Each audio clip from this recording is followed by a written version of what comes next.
Hi, I'm Mike Abadi, and welcome to VTblogosphereTV. It's episode number 39, and we are psyched to welcome back Philip Baruth. He is, he is a UVM professor.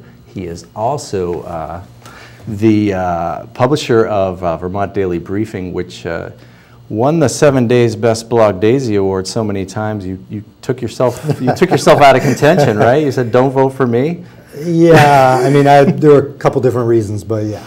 But he did say, "Do vote for me" for the Chittenden County State Senate, a race which he won back in 2010, and is finishing up his freshman tenure of the end of the biennium, and has some insights to offer us as we take a look at how things are doing in the state, post-Irene, post-Yankee retirement party. Exactly. Times indeed. But first, I'd like to take the minute and recognize the loss that the VT Blogosphere had a little more than a week ago at this point with the passing of Julie Waters. And I'd met her once and loved her work. And if you have any thoughts or words, you've met her. Yeah, and glad to have the chance to say something about her. I only met Julie a few times through a barbecue that I have with the people from Green Mountain Daily every year. And it's usually on the lakefront in Burlington at North Beach. Right. And so Julie, this person who I had read and seen in video and heard her music and seen her pictures, so I felt like I knew her in a very complete way. But then when she would show up in person at this barbecue, there's a whole other major set of dimensions to her. And a wonderful person, as creative and intelligent as you could possibly be. If I could put it in a nutshell, I would say that blogs were invented for people like Julie, in that she was whip smart, interests in 5 or 6 overlapping fields. She did her own research outside the bounds of a normal news agency. And so she came to light to all of us when she caught the Martha Rainville campaign plagiarizing material from Hillary Clinton's website. Yep. And it was just an irresistible story. It was catnip for the media. And so she became a minor celebrity from that one incident. And John Odom picked her up for Green Mountain Daily. And she and Odom and 3 or 4 other people really filled my life over the last 5 or 6 years with a lot of pleasure, but a big proportion of that from Julie. So, you know, I was absolutely sorry to see her go, but her work remains, and whether it's photography or journalism, it's all there. Right. Yeah, and please do check it out if you haven't read or seen her work. Also a great musician. Yeah. And that's, made for the internet. Her physical presence is gone, but... She had this one post, it was kind of a category of video posts that she would do, and it was called, "Some Days I'm Kind of Awesome," and it would be a piece of video where she happened to get something right on the guitar. It was just a little clip where, you know, I suck most of the time, but this day I got this thing right. And then other people started doing days when they were kind of awesome. Right. Nice idea. Yeah. So, and you know, a Green Mountain Daily will survive, but wow, what a loss. I mean, she was just an excellent writer. I mean, I really just enjoyed all of her work. And did not suffer fools. Which, I mean, again, blogs were made for people who have a tough time with spin and hypocrisy and things like that, and she was very much in that mode. Yeah, and she also gave her work just by putting it on the internet. I think a lot of her photos are screensavers throughout the the world that people should never meet. She had some incredible sort of astronomical photography, and then also bird stuff, and what a range. So I would now like to acknowledge your body of work following the president. Well, specifically to following Barack Obama. You've got a really nice set of writings about him sort of as a cultural figure as well as a politician, and he did visit the state. We get to hit reset since 1995. We are not in last place for presidential visits anymore. Right. And I'm just wondering if that prompted some thoughts or made you want to pick up a keyboard or a pen or... Well, the answer is no. Okay. And therein lies that's our show, people. the story. So back during the 2008 campaign and before, going back to 2006, some other people and I formed a group in Burlington called Vermonters for Obama. And it was designed to encourage Obama to get into the race. Forget him being a candidate. He wasn't even yet previous a candidate. to running. And then he did get into the race, and Vermonters for Obama went on to become the electronic spine for the Obama campaign in the state. And, you know, I was as excited about that race as you could possibly be. I thought and think that Obama is an amazing figure. But I have to say that since he got into office, I've become much less excited about him as a figure. He seems to me to be selecting a rather truncated group of options for what he's going to work on. But then beyond that, his re-election campaign is the most content-free, specific elimination zone I've ever seen in my life. Ever? So, I mean, I got a fundraising note the other day from Michelle, you know, so to Phil from Michelle in little ink, but obviously to 67 million other people. And it talked about what Barack is fighting for and what the Republicans are fighting against. Absolutely content-free. So it was on the level of Barack thinks people should work as a team, the Republicans want you to be on your own. I mean, it was like language you would use for a kindergartner. And my questions have to do with policy specifics, like you said you were going to repeal the Bush tax cuts, you then actively, deliberately, methodically extended them. So what about that? And now you want me to vote for you because you'll repeal the Bush tax cuts, and yet that was why I voted for you the first time. The opportunity was there already, yeah. So I think you mentioned before we went on camera that there's a banner ad now that says Vermont stands with the American worker, or never underestimate the American worker. And that's great, and it points you back to what he did in 2009 to bail out the auto industry, and that turns out to have been a great bet. And it was a bet on the American worker, and I love him for that. Right. But that was 2009. What are you going to do for the American worker now? And if you're not willing to say, and Mitt Romney's not willing to say, what's the difference between you? Sure, sure.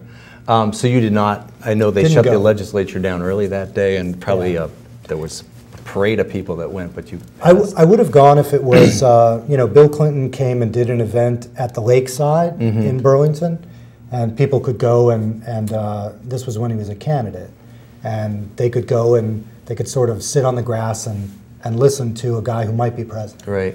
Then when he came as president, he walked down Church Street, and he went to the Oasis Diner, and the Obama visit was very different. It was pay to play from beginning to end. So if you wanted to see him, it was $50 or so. If you wanted to shake his hand, it was $7,500. You had to raise that or donate it. Sure. And if you wanted to have dinner with him, it was $50,000. Right. So, you know, I didn't want to pay, and so I didn't play. So. Yeah, I guess their rebuttal would be we're post 9/11, so security's tighter, and we're post Citizens United. And Vermont, so please be our ATM machine. We need. And actually, Vermont has given his campaign more per capita than any other state. We are first. So that's an achievement. And I want to be clear: if the options are Obama and Romney, I'm all over the Obama vote. However, I don't like the fact that my options are limited to those two, and I don't like the fact that Obama so clearly has that in mind when he lays out strategy. And I'll give you another quick example. So Keystone Pipeline. Bill McKibben, one of my heroes, famous Vermonter, takes a bunch of people down to Washington to get arrested. And the idea is to publicize the Keystone Pipeline. Canada to Texas. Exactly. And it's going to, as many environmentalists and scientists say, light the match on the biggest carbon deposit in you know, the northern hemisphere. So after all of that pressure, and some pressure actually from the Republicans to decide more quickly than he wanted to, Obama comes out, high-profile statement, I will not okay the Keystone Pipeline. Environmentalists are dancing in the streets. Right, victory. And then a couple weeks later he says, well, just the southern part. So now we're going to split that baby in half, and we're going to build the southern part. But correct me if I'm wrong, once you build the southern part, that becomes the main argument. Yeah, it's sort of going to Oklahoma and then stopping. I mean, that's where it is right now. And there is an argument to be made that there is energy in the form of oil that's backed up in Oklahoma, and that's part of the rationale. That could be the terminus potentially, yeah. But it's, you know, it's crystal clear that this is meant to speak to moderate Republicans and independents. Don't worry, I'm getting your gas prices down. I wouldn't go crazy and build the whole thing, but I'll build half, and then that'll make it really easy for whoever comes in after me to build the other half. Right, right. Shall we get a little more local? Yeah, let's do it. And I have to give you this quote from Ann Galloway, VT Digger. It's actually today. I love Ann Galloway. She's great, and boy, does she keep an eye on things. But she's talking about I guess the House has moved a lot of stuff through, and there's a backlog in the Senate right now. Yeah. It looked like the session might end in April, but that is getting pushed back. And she was just kind of analyzing why that was. And one of the reasons was a hat tip to you and a list of other freshman senators like Polina and Galbraith. She calls a volatile combination of heavy hitters. I like that. I think most people would agree with the volatile part. But you can run on heavy hitters. That sounds like you've. Yeah. But you notice in that list who comes last. You know, Peter Galbraith was a diplomat, right. Got an international career. Anthony Polina has run for governor and run very credible campaigns for governor, coming in second in a three-person field. Not easy to do against the two major parties. Sure. And I've worked with both of them in the Senate. They are both super intelligent. They're very well apprised of the rules, and they know how to use the rules. One quick story I'll give you about Anthony Polina. He and I co-sponsored an autism bill that would extend coverage because for some crazy, strange reason, the state had limited coverage for autism to kids until they turned 6 years old. Then when you turn 7, you were on your own. And 7 and 6 would be about the time when you begin to diagnose. Yeah. So that was curious and seemed just a glaring inequity.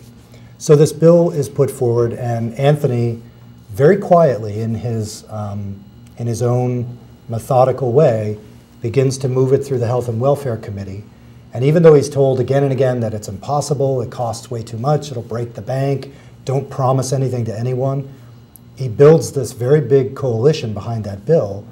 And then at the end, with all of us pushing, it goes through essentially unanimously through the Senate, and now it looks like the House will follow suit, and kids with autism will be covered until they're 21, and that's from a freshman senator. Wow. And granted, a guy who, you know, was a major gubernatorial contender, but still in his first biennium, that's a great achievement by anybody's standards. And reached across the aisle there. It was not exactly. He didn't just barn burn his way through, and nothing works that way anyways in the Senate, huh? So I guess so that's passed in the Senate, and it needs to go to the House. Is that right?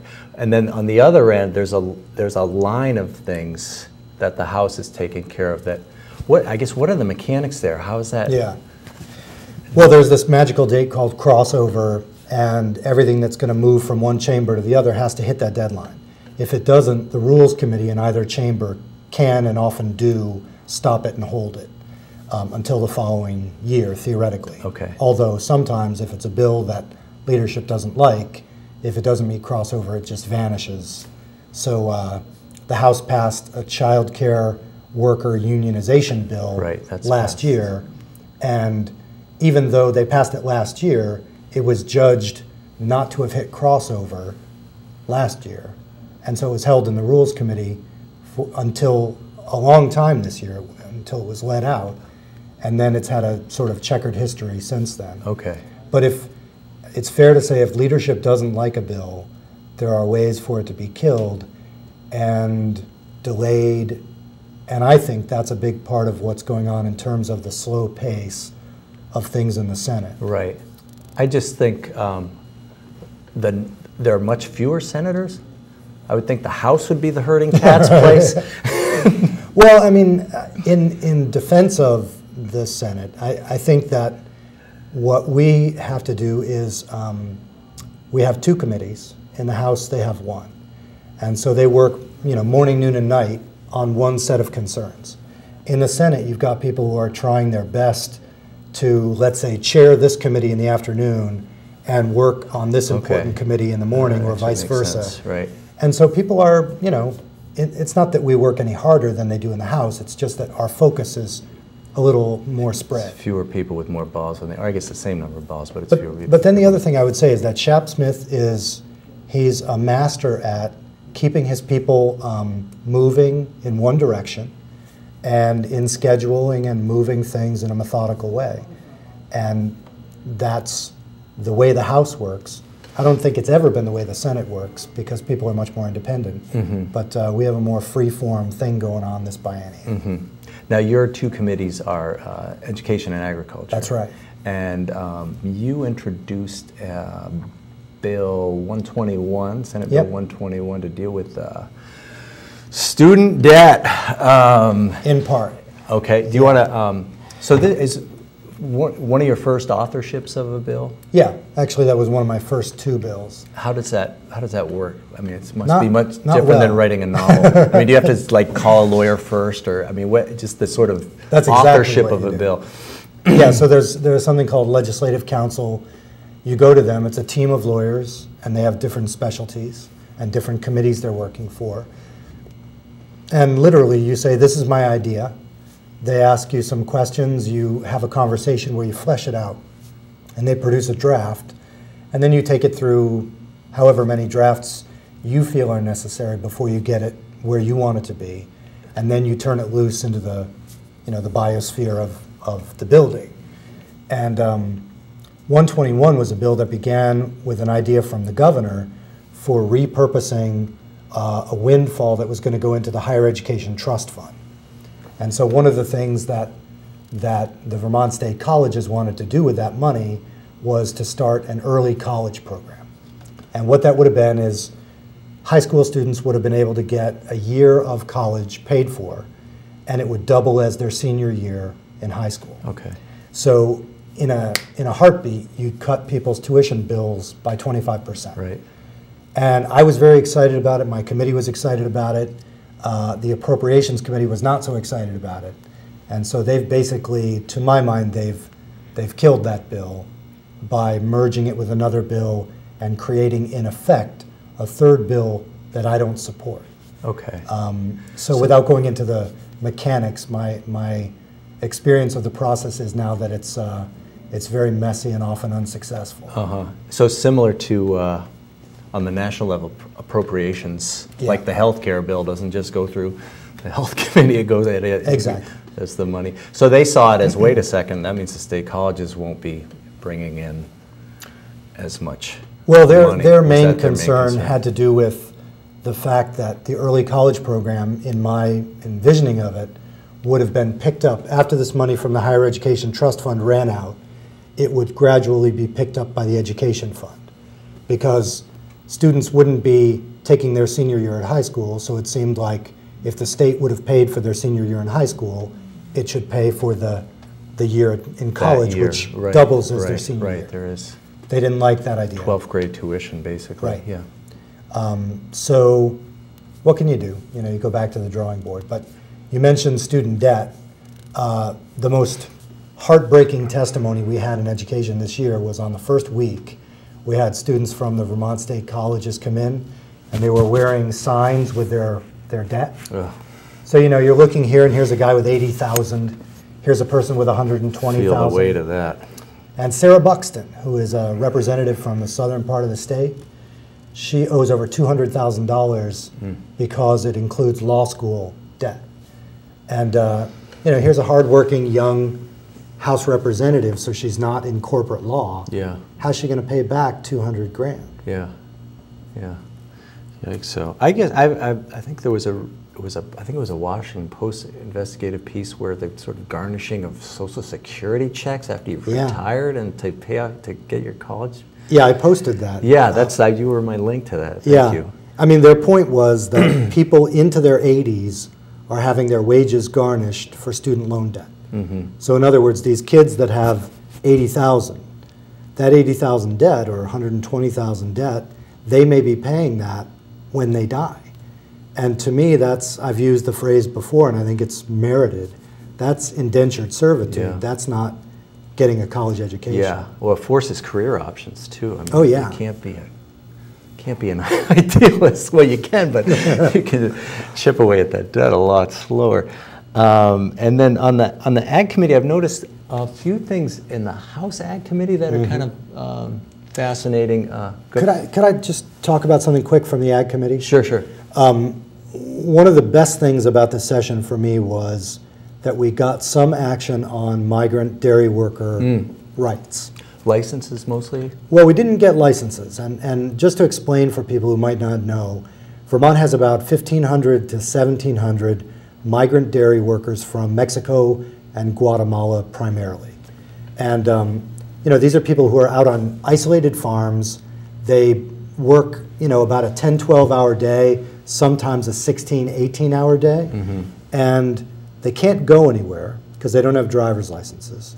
They are afraid often to go into town because of immigration questions. So you, in effect, have this invisible workforce. Extremely isolated, yeah. And, you or I, if we don't like our employer, if Orca's giving you a hard time, you can vote with your feet and leave. Or if UVM is treating me badly, I can sue them, I can walk out and get another job, theoretically. But one of these dairy workers, they can't, because they can't move between farms, and if they get their employer angry at them, they're worried about reprisals. So they become a captive workforce, can't move around, can't congregate with one another, and can't go to the store for medical care or basic necessities. So, so we created a bill that would give them driver's licenses, got into a big Donnybrook about that, but what everybody would agree on is that the problem was real, driver's licenses might be the answer. People just wanted a couple more months to work it out and make sure there were no glitches. So we created a study committee that hopefully will do that over the summer. That's now passed. It'll be staffed within a week or two. Great. And we'll get to work. Great. And then, so it'd be a fresh biennium. Next time it'd be a reintroducing of... Right, so theoretically this study committee is designed not necessarily to study the problem. The problem's already admitted. It's designed to study implementation. What's the best way to do this? So theoretically, the committee comes forward in early January with a report saying, this is what we recommend, and here's a draft bill. And then it goes to the committees of jurisdiction, and then you have a 3-month or 4-month window where everybody weighs in, and then hopefully the governor signs at the end. Okay. So that's done. That's not, you got to wait for the House to do this. Right. Now the House Ag Committee was dealing with the question of labeling genetically modified organisms, I guess the O is. And I don't know if the Senate has to wait on the House. I know there's been public hearings, but where is that right now? That's gotten some still in national the attention. House. That's still, so it hasn't left the House. So Yeah. there's still. And that's very contentious because everybody in the Senate, to a person that I've spoken with, supports that bill. Just waiting for it to come out of the House. Yeah, and the Senate Agriculture Committee is very behind it.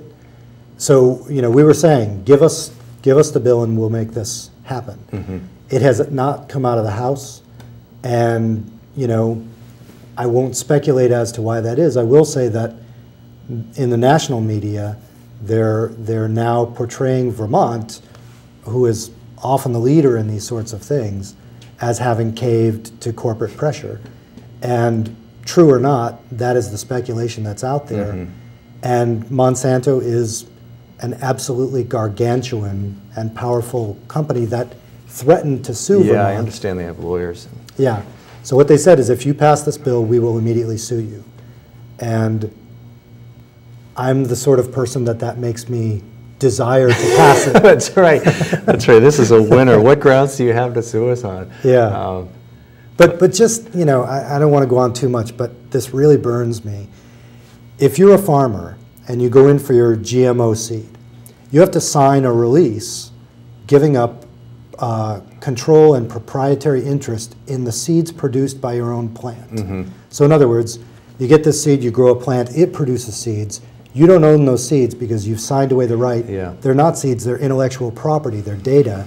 And that's a brave new world that I don't want to enter. Yeah. So I want to write very simple legislation, ultimately, that not only labels GMO seeds and other products, but that says farmers retain control of their seeds, which, let's face it, I mean, that's common law dating back thousands, if not 10,000 of years. Yeah, they're really trying to ratchet the natural process into create madness, really. I mean, when you put it that way. And I guess there's also the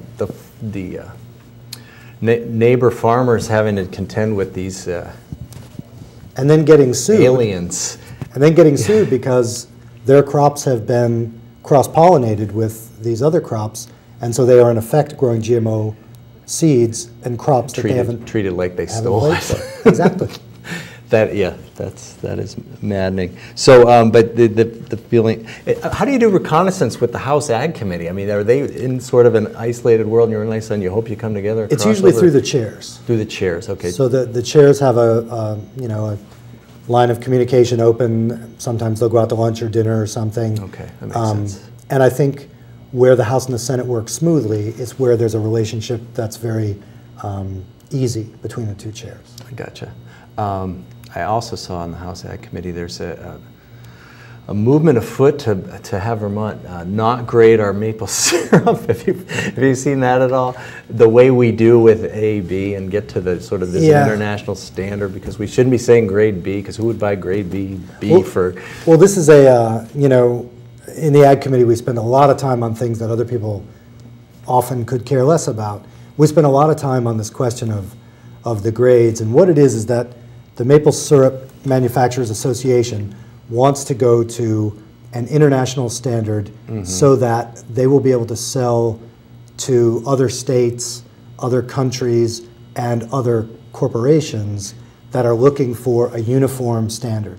So our big sticking point was we don't want to give up the Vermont things like fancy brand. Right. And so the compromise is that they'll have both at this point.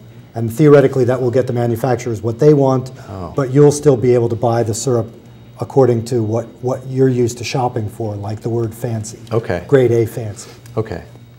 Grade B for cooking. I'll still be able to do that. I won't have to translate amber dark. What? And we went on for 2 weeks about whether it should be labeled for cooking only. Oh, really? Right, because what a slap in the face. Some people said that consumers would be confused if they put this on their pancakes, they wouldn't like it, and other people said, I love it on my pancakes. Right. Okay, so you found the local control, and also it's a marketing thing with the international standard. It's the do all of it solution. All right, that's good to hear. Right. More of those. Yeah. More do all of it solutions. Thanks so much, Philip, for getting by. And thanks again for being here. This is show number 39. Yeah, that's a huge. I mean, that's like Cats. Or but you've been the guest 8 times. No, you've been. Your timing on coming on this springtime, what is now a tradition to help us understand what's going on under that old dome there is much appreciated. Good. So hope we can keep doing it. Yeah, and, if I'm reelected. There's always an if, right? Speaking of which.